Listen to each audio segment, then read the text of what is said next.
আসসালামু আলাইকুম। আশা করছি যে যেখানে আছেন সবাই ভালো আছেন। আবারও আপনাদের মাঝে হাজির হয়ে গেলাম নতুন একটি রেসিপি নিয়ে। বরবটি আলু দিয়ে ঝাল ঝাল শুকনো একটি তরকারি রেসিপি নিয়ে। আশা করছি আজকে আলু বরবটি শুকনো ঝাল ঝাল তরকারি রেসিপিটা আপনাদের সবার কাছে ভালো লাগবে। আমার মতো এভাবে বানিয়ে দেখুন, রুটি পরোটা ভাত সব কিছুর সাথে অসম্ভব ভালো লাগে। বরবটি ঝাল ঝাল তরকারি রান্না করতে হলে প্রথমে নিতে হবে বরবটি। আমি এখানে 300 গ্রামের মতো বরবটি নিয়েছি। এবার বরবটিটা কেটে নেব। কাটার জন্য প্রথমে আমি যে গোড়া অংশ আছে বরবটি সেটা কেটে ফেলে দিচ্ছি। তারপরে বরবটিটা ছোটো ছোটো করে আমি কেটে নেব। আমি এখানে ছোটো ছোটো করে কেটে নিচ্ছি, আপনারা চাইলে বড় বড় করে কাটতে পারেন। আমি ঠিক এই সাইজ করে বরবটিগুলো কেটে নিলাম। এভাবে আমি সবগুলো বরবটি কেটে নেব। সবগুলো বরবটি কাটা হয়ে গেছে। আমি ঠিক এভাবে সবগুলো বরবটি কেটে নিলাম। এবার বরবটিগুলো ভালোভাবে ধুয়ে পরিষ্কার করে নেব। এবার বরবটিটা ভাপানোর জন্য আমি চুলাতে পানি বসিয়ে দিলাম। আমি এখানে সসপ্যানে পানি দিয়েছি। পানিটা ফুটে গেলে এর মধ্যে বরবটিগুলো ঢেলে দিলাম। দিয়ে আমি 1 মিনিটের মতো বরবটিটা ভাপিয়ে নেব বা সিদ্ধ করে নেব। 1 মিনিট ভাপানো হয়ে গেলে বরবটিগুলো আমি ঢেলে নেব। ঢেলে ভালোভাবে পানিগুলো ঝরে নেব। এবার আমি চুলাতে একটা কড়াই বসিয়ে দিলাম। কড়াইয়ের মধ্যে দিয়ে দিলাম পরিমাণ মতো তেল। তেলটা গরম হয়ে গেলে এর মধ্যে দেব আস্ত জিরা। আমি এখানে চা চামচের 1 চামচ আস্ত জিরা দিয়ে দিলাম। দিয়ে একটু নাড়াচাড়া করলাম। জিরাটা ফুটে গেলে এর মধ্যে দেব রসুন। এখানে মাঝারি সাইজের আস্ত রসুন ছোট ছোট করে আমি কেটে তেলের মধ্যে ছেড়ে দিলাম। দিয়ে একটু নাড়াচাড়া করে নিলাম।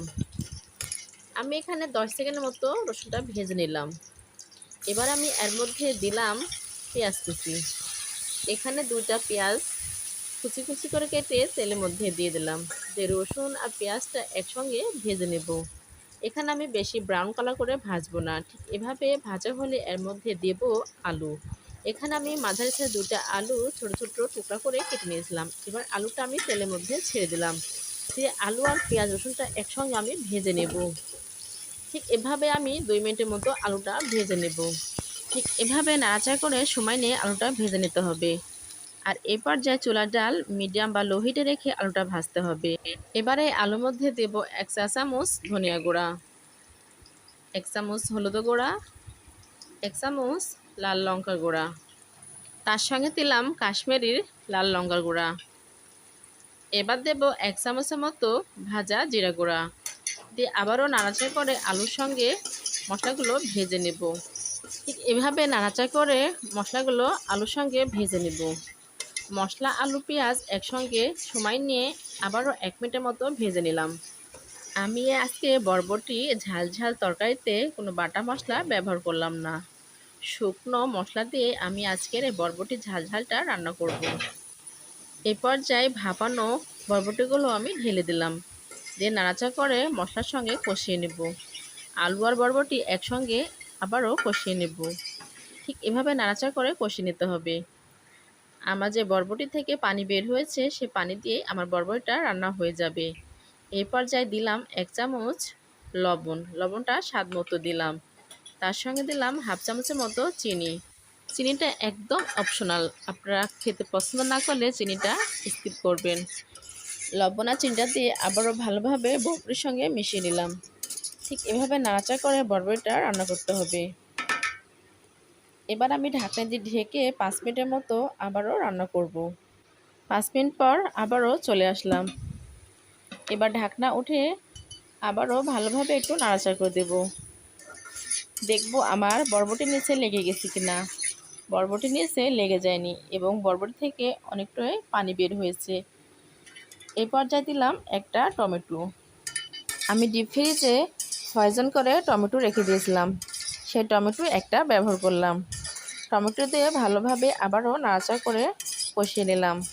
এই পর্যায়ে ঢাকনা দিয়ে ঢেকে আবারও 3 মিনিটের জন্য রান্না করব।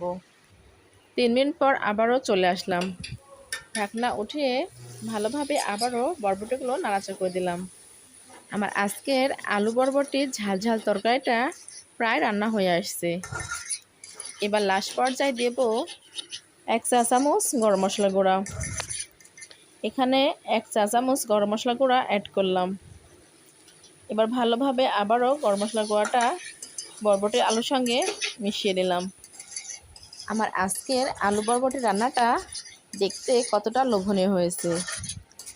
দেখতে যেমন লোভনীয় হয়েছে, খেতেও তেমনই মজার হয়।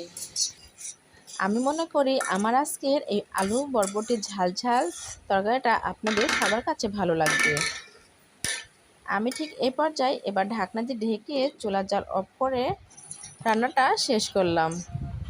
ঠিক এভাবে আমি ঝাল ঝাল আলু বরবটির তরকারিটা রান্না করলাম। আপনারা এভাবে বাসায় আলু বরবটি ঝাল ঝাল তরকারিটা রান্না করবেন। যারা বরবটি খেতে পছন্দ করেন না তারা এভাবে বাসায় রান্না করে খেয়ে দেখবেন, আপনাদেরও খেতে ভালো লাগবে।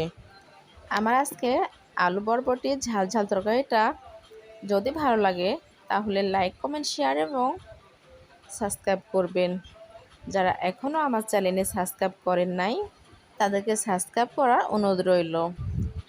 আর আমার আজকে ঝাল ঝাল আলু বরবটি তরকারি কেমন হয়েছে আমাকে কমেন্ট করে জানাবেন। সবাই ভালো থাকবেন, সুস্থ থাকবেন। সবার সুস্বাস্থ্য কামনা করে আজকের মতো বিদায় নিচ্ছি। আল্লাহ হাফেজ।